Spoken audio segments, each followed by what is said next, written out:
More details are emerging on the dozens of Chinese military aircraft spotted around Taiwan in the past 24 hours.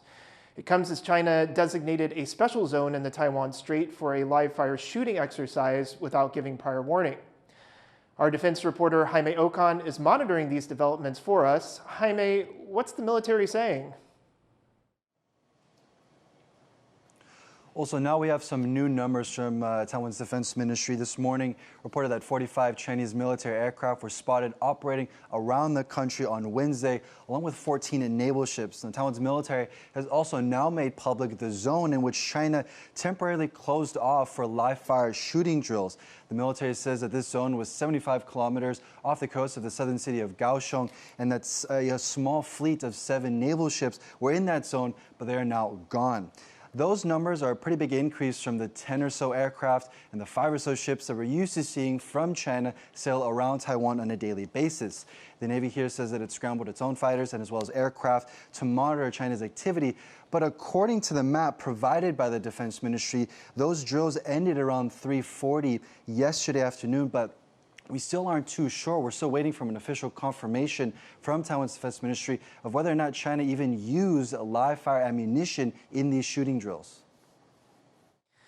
So, Jaime, given this, would you say Taiwan is worried that China will conduct more unannounced exercises in the future?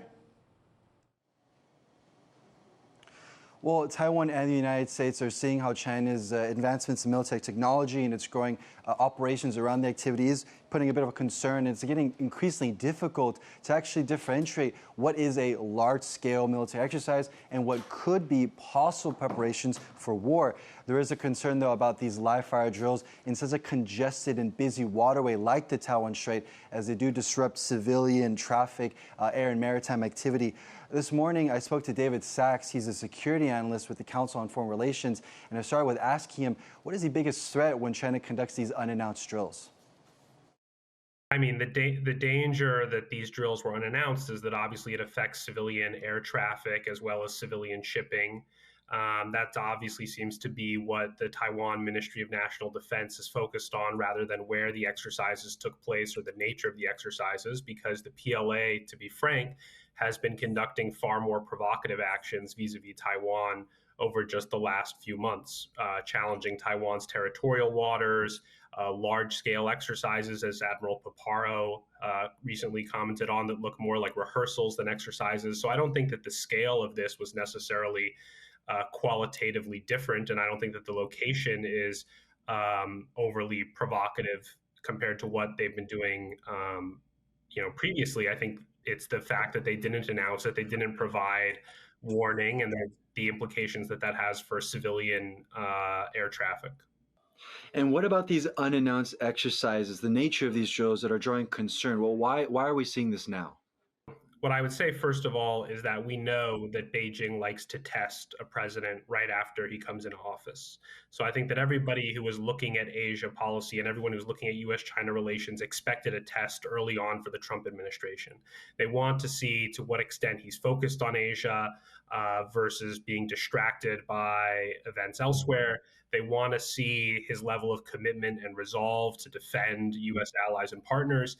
And so I think that at a certain level, this is a probing that we would expect. There's a question of where it would happen. Is it the South China Sea, the East China Sea, the Taiwan Strait? Maybe there was surprise that it happened near Australia, of all places. But I think that there is an element of probing and testing going on here from the Chinese.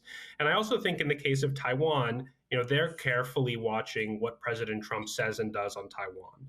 They know that what this is generating in Taiwan is a questioning of America's commitment. Now, as you just heard there, it is expected that China will continue this kind of activity, kind of like what you're seeing near Australia and New Zealand with a very, very short notice on these live-fire exercises from China.